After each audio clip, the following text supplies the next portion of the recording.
Leaders continuing their fight against a statewide teacher shortage. Tonight, we dive into a new report that could offer a solution to the problem.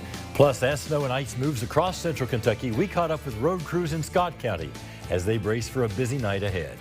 And that icy mix is right on the doorstep. We're going to be tracking when it fully arrives and what those road conditions could look like for tomorrow, coming up right now. Live from Lexington, our home, your news. This is Fox 56 News at 10.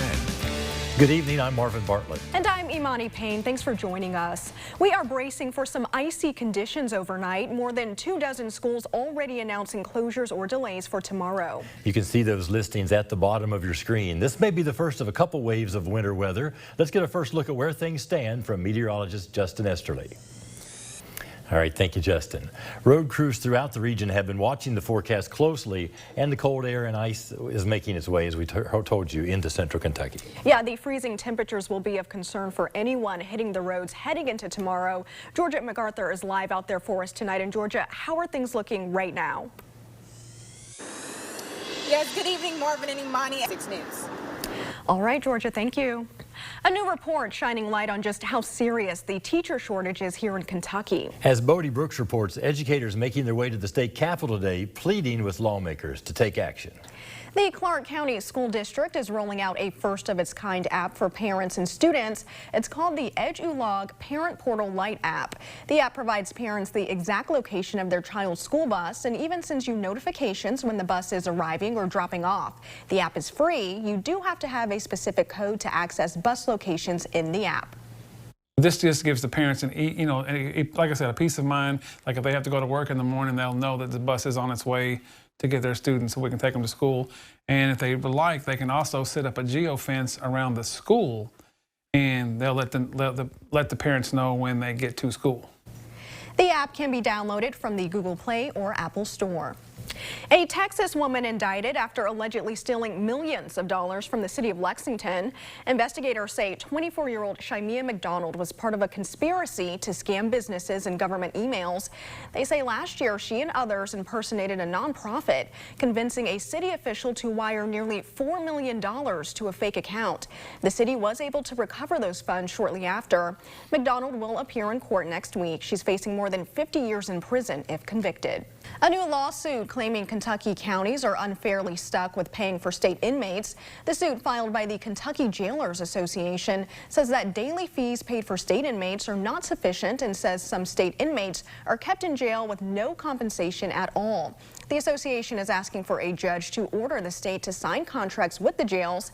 The state corrections department says it has not yet been served the suit. A former Kentucky beauty queen has died. Cynthia Ann Bostic won Miss Owensboro and later went on to win Miss Kentucky back in 1970.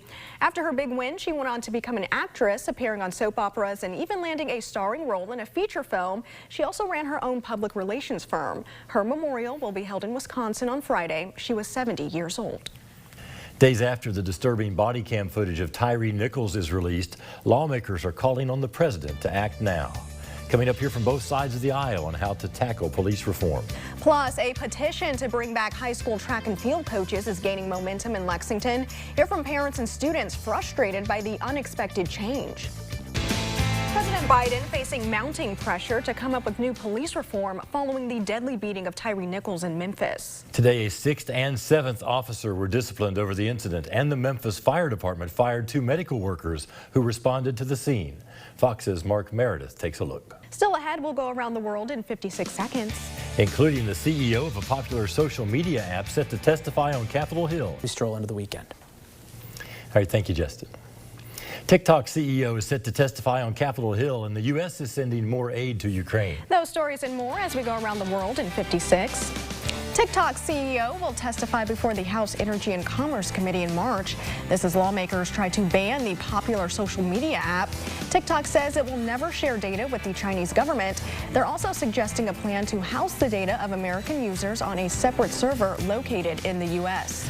The United States is shipping more than 60 Bradley tanks to Ukraine. This is the first installment of the latest U.S. military aid package to Ukraine.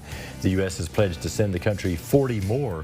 The U.S. military says it's committed to providing Ukrainian forces with additional weapons to help them protect their borders against Russia's invasion. Students and teachers are back in the classroom for the first time in weeks following a shooting that left a Virginia first-grade teacher badly injured. Students and teachers were welcomed back by police officers and other community officials Monday. 2 school security officers and 2 metal detectors have been added for safety. At least 10 people are injured in a shooting in Lakeland, Florida.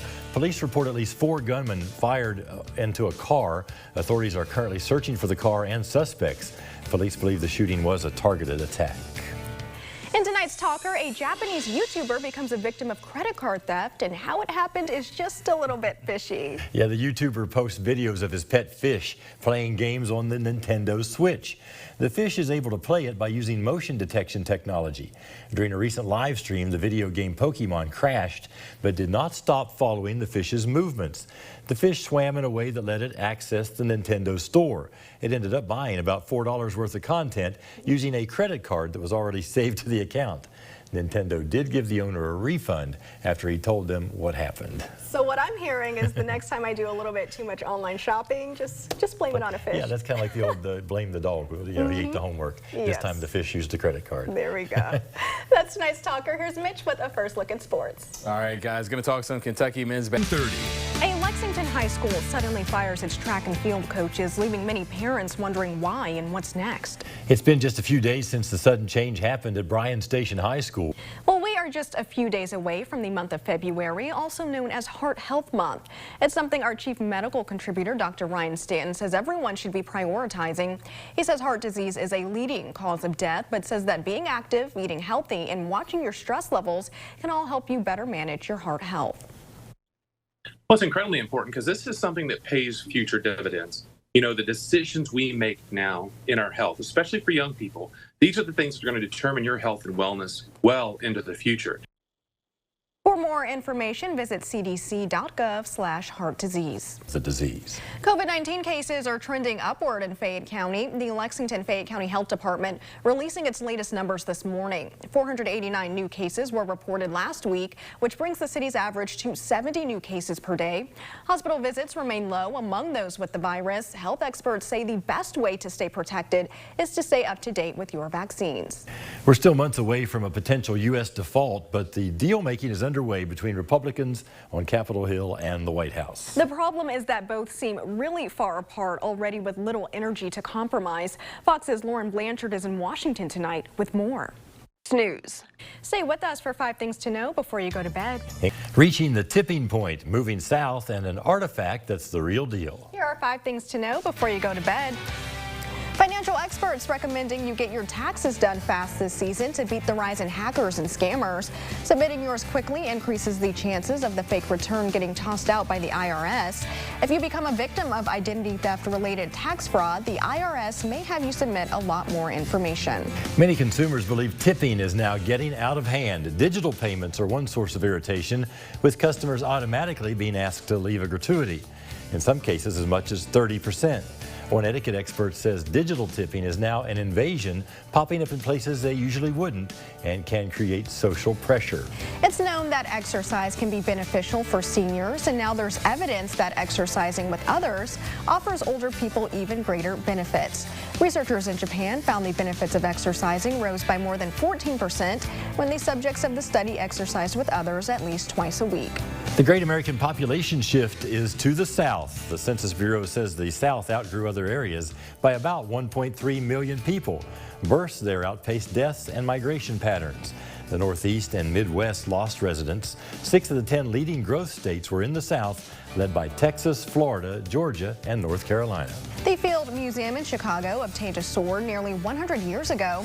The people there thought it was a replica, but scientists from the museum tested it, and the sword is in fact 3,000 years old. It was retrieved from the Danube River in the 1930s. Scientists only tested it recently when the museum was planning its exhibit, First Kings of Europe. There you go. That's 5 things to know before you go to bed. Now, your forecast. Season 2. Yeah, thank you, Mitch. Thank you. How about a final check of that forecast? Yeah, you know what? We've got roads that are wet at this time. Temperatures are dropping towards freezing. There's reports of snow falling, sleet falling, ice falling. Expected to get pretty slippery into tomorrow. Another round comes in late tomorrow night. All right, we're going to get home and huddle Hunker up. down. I suggest you do that too. Thanks for watching. Our next newscast is at 5 a.m.